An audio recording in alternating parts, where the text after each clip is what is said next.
was hood with y'all, man. Y'all know I'm back with another one. Got a body cam for y'all. What the fuck is it called? Hold on. You know I gotta get the... Bro. Oh. Man killed teen before deadly shootout with Oklahoma police. Y'all know every day payday, man. Like, comment, and subscribe, bro. I gotta emphasize this shit to y'all just for y'all to do it, bro. Like the video, bro. You ain't gotta comment like, but it'd be nice for a comment. Like the video, nigga. Alright, but now let's get into reaction for real, bro. Full screen this motherfucker. If you move, I am going to shoot you! Damn. Off the bat, niggas finna die. Newly released body camera video of a shootout between officers. Hold on. I know y'all can't hear this. And a man who attacks children in his estranged wife's home. Kids? The video we're about to show you is the kind that really shows the dangers that many police officers go through every single day. And it's also a story one of the dangers that's raising questions about just how much protection a protective order can provide. Put that life on the line. They really in just a moment. But first, like, I want to take you inside this. Them niggas really get to shoot at people legally. Like, you really just think about it. Like, it's a pretty lit job. Like, they're adrenaline rushing.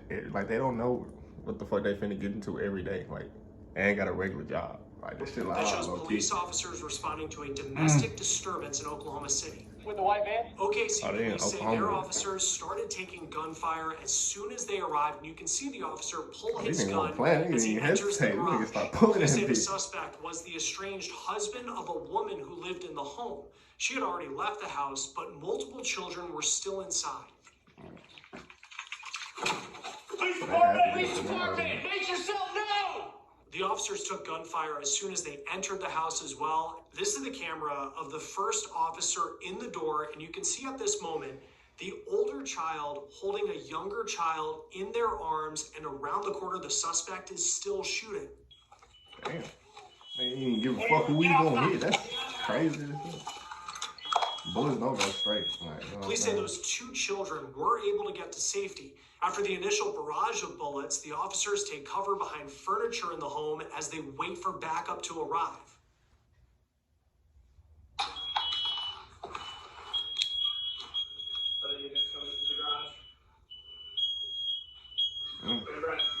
I don't know. I'm not worried about me right now. We gotta get to him. Busting that bitch.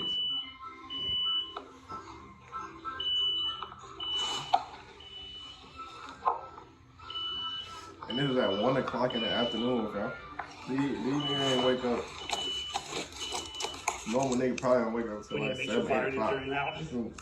Beginning of the day. Something's got me in my leg, but I don't know what it is.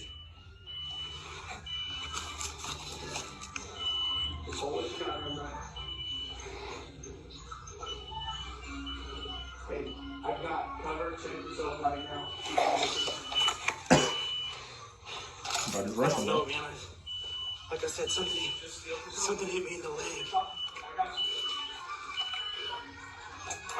If you move, I am going to shoot you! Eventually, the officers realized that the suspect was down and they were able to secure the home. I think he just got my knife. I can't tell. Did you know that putting 3 drops of cinnamon under your tongue can reverse your type 2 diabetes? Both officers are okay, but look at this picture from OKC police showing the officer's pocket knife. Damn! They gonna pop that bitch. Nah, imagine if he ain't had a pocket knife on. It would have been crazy for him. Like, comment, and subscribe. This is who police say the suspect is. Jerry Yang. Officers believe that he turned the gun on himself in the gun battle. Police also say while the two children you saw on body camera were able to get out of the house, there were 2 other children near where Yang was in the home. One of them survived, but the other, 15-year-old Abel Hare, who you see here, the daughter of Yang's estranged wife, died. There's a GoFundMe page that's raised thousands of dollars for her. The story's also raising a lot of questions about what could have been done to stop Yang. According to local Oklahoma City TV station KOCO, the mother of the teen who was killed filed a protective order against Yang in July and listed all of her 5 children on the order. Yang has also had recent arrests in the past year, according to KOCO, for allegedly trying to run a woman off the road in Tulsa in November. But his criminal history and the protective order did not stop him from taking a gun and going to the house of his estranged wife and killing her daughter and getting into a shootout with police. Joining us now is law enforcement instructor Sonny Slaughter. Thank you for taking the time to be with us. We have a lot to unpack on this story. I just want to first start with this body cam video. Walk us through what you saw at the 6 minutes of what these officers were going through. Thank you, Chris, for having me. The body cam footage, first of all, I'm glad that we now have footage of what officers and individuals are encountering when they are together.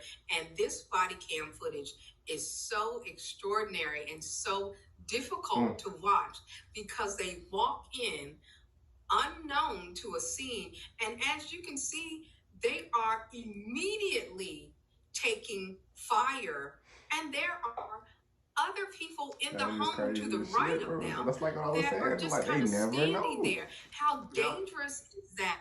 And they handle it with precision and clarity. So I think it's really understand sometimes just how quickly a law has to react and respond to incoming fire. And it was a barrage of this, and they had to open fire. One officer immediately went down. His partner had to cover. It's alarming and disturbing, and especially with other children and another person in there. It's like 2 other people or 3 other people in the room to the right of where they're taking the fire from. Yeah, what do you make of how, I mean, there were not just the 2 people, it seems like it was an older child holding a younger child, which that was just to see them in the living room as all of this was playing out. They were able to get to safety. There were 2 other people who were also inside the room. I mean, as an officer entering the most chaotic situation you can think of, what is going through their mind? Not only just taking the fire, but recognizing there were all these other people in the room. So one of the things that they are going to be thinking about is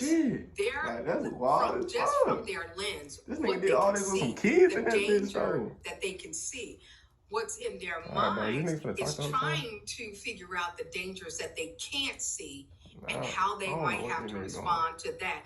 And protect and serve. So first, officer safety first, because if they go down, they're also having to immediately think about the safety of the individuals who are to their right. Small children, the one adult or a younger person holding the child, standing up in the barrage of this, and the unknown threats. So there's a lot to unpack in those moments, as we can see on the video, happen so quickly that I think they did an excellent job, and they did everything that they could do in that type of situation. What stood out to me too is there's a relative sense of calm between the 2 officers. Obviously their voices are elevated, but it doesn't sound like they're panicking. Even the officer where it was, he wasn't sure if he actually was shot. It hits his pocket knife as he's laying there on the ground. As someone who does training for law enforcement, what does it take to get to the point where you are prepared for that situation, where you can operate like that in that moment? You know, I don't know if there's ever a time where you're fully prepared, but your instincts kick in. And those instincts say, stay focused on the job that you are doing. And that level of skill and training, they may have never been in this type of gunfight, right? So we always think every officer on the street has pulled their weapon, has been in a gunfight. However, as you stated, and which was clear, they were calm, they were focused, and when I say calm, they were laser focused on the threat that they saw before them that they needed to stop. And they also knew that they couldn't be hysterical. So that level of skill and training means we might have to cut this short. Hey, did you know you might get a big cash payout if you were in a car accident last year? Yep. I've done the training that body camera, especially when it's released. I'm a perpetrator who is hell-bent almost on taking the life of someone else and exercising their control, there's and no shit amount like that, of documentation that can stop them. And this is awful. He was a clear and present danger. Why he was not incarcerated, I don't know. It seems like he should have been, and extensively. So sometimes what we do in one measure of the court does not fully prepare us for all of the things. Why he was out, what he was doing. I think he should have really had some stronger monitoring around him. But people also don't realize these are often two different courts. You have a family court, you have domestic relations courts, and you have criminal courts. Sometimes they're not all tied in. And then you have law enforcement who are having to respond to these critical incidents and not fully aware of everything when they show up on the scene. This was a critical incident. I don't know if it could have been stopped, but this individual was definitely a threat to the entire family. And now a child. For levels of, the court system may to do. Yeah, it's incredibly sad. I mean, to your point with your experience in terms of telling. All right, so that's gonna wrap it up for that. Let's go wrap it up for that one, man. I ain't gonna front with you, cause these niggas are talking about some nothing, just some nothing. But y'all already know, so man, like, comment, and subscribe, bro. Subscribe and like, comment too, bro. It don't cost nothing, but the shit free. But I'm gonna get it with y'all.